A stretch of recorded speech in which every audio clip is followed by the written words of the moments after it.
تو آج جو ہے آیت میں نے آپ کے سامنے تلاوت کی، اس میں ارشاد ہوا وَإِسْتَعَذَّنَ رَبُّكُمْ،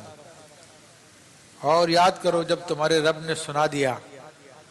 لَإِن شَكَرْتُمْ لَأَزِيدَنَّكُمْ، کہ اگر تم احسان مانو گے تو میں تمہیں اور دوں گا، اگر تم شکر کرو گے تو میں تمہیں اور دوں گا، اور ناشکری کی تو میرا عذاب سخت ہے۔ اب یہاں پر اللہ تبارک و تعالیٰ نے اپنے شکر کو ادا کرنے کا حکم دیا۔ عزیزان محترم، شکر ادا کرنا اللہ تبارک و تعالیٰ کی ایک عظیم عبادت ہے، اور جو اللہ کے خاص بندے ہیں جن پر اللہ کا خصوصی کرم ہوتا ہے تو ان سے یہ شکر ظاہر ہوتا ہے، اور یہ ایک ایسا عظیم وصف ہے کہ اللہ تبارک و تعالیٰ نے اپنے دو انبیاء کرام علیہ السلام سیدنا نوح علیہ السلام اور سیدنا ابراہیم علیہ السلام کو قرآن مجید میں شکر گزار بندہ قرار دیا۔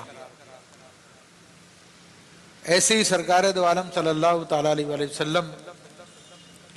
اللہ کے سب سے بڑے شکر گزار بندے ہیں، اور جب آپ علیہ السلام نافل پڑھتے راتوں کو اتنا طویل قیام فرماتے کہ آپ کے پائے ہائے مبارکہ میں ورم آ جاتا، تو ایک مرتبہ ام المومنین عائشہ صدیقہ رضی اللہ تعالیٰ نے عرض کی کہ یا رسول اللہ صلی اللہ علیہ وسلم آپ تو بخشے بخشائے ہیں، قرآن کی آیت انہوں نے پڑھی لِيَغْفِرَ لَكَ اللَّهُ مَا تَقَدَّمَ مِن ذَنبِكَ وَمَا تَأَخَّرَ، آپ تو بخشے بخشائے ہیں، تو پھر آپ اتنی عبادتیں کر کر اتنی مشقتیں کیوں اٹھاتے ہیں؟ تو آپ علیہ السلام کا کیا پیارا جواب تھا، آپ نے ارشاد فرمایا افلا اکون عبدا شکورا، کیا میں اللہ کا شکر گزار بندہ نہ بنوں؟ تو یہ بڑا عظیم وصف ہے، اور اس کا میں تھوڑا سا ذکر کر دوں کہ شکر ہوتا کیا ہے۔ تو بعض علماء نے فرمایا کہ نعمت کو یاد رکھنا یہ شکر ہے، لیکن صوفیہ کرام فرماتے ہیں کہ منعم کو یاد رکھنا شکر ہے،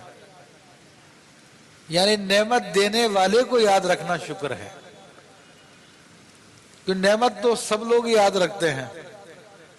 اور استعمال بھی کرتے رہتے ہیں، لیکن بہت سارے لوگ نعمت بھی یاد نہیں رکھتے،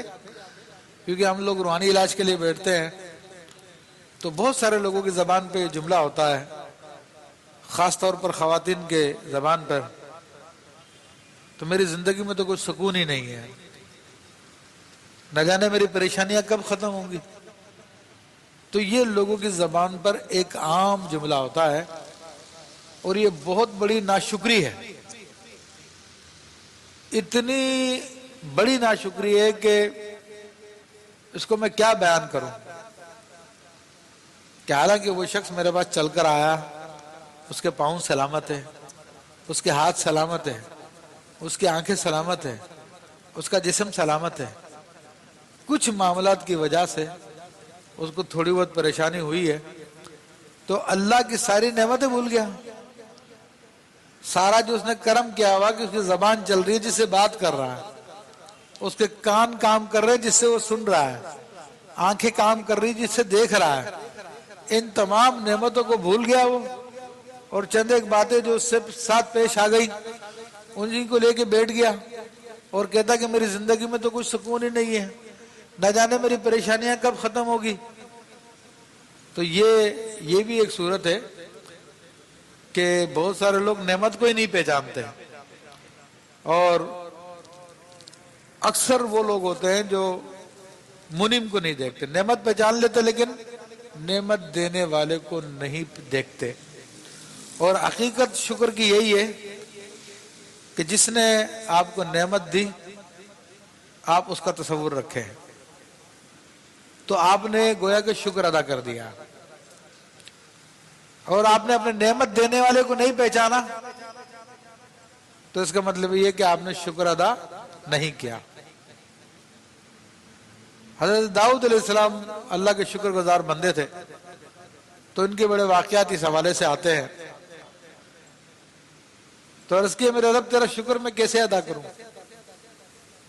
اگر میرے جسم کا بال بال اس کو زبان مل جائے، بال بال کو بھی، اور وہ تیرا شکر ادا کرے تو تب بھی تیرا شکر ادا نہیں ہوگا۔ اور ایک مرتبہ فرمایا کہ میرے رب میں تیرا شکر کیسے ادا کر سکتا ہوں کہ جس زبان سے میں تیرا شکر ادا کروں گا وہ بھی تو تیری دی ہوئی ایک نعمت ہے، تو میں تیرا شکر ادا نہیں کر سکتا۔ تو رب نے فرمایا کہ داؤد تو نے شکر ادا کر لیا۔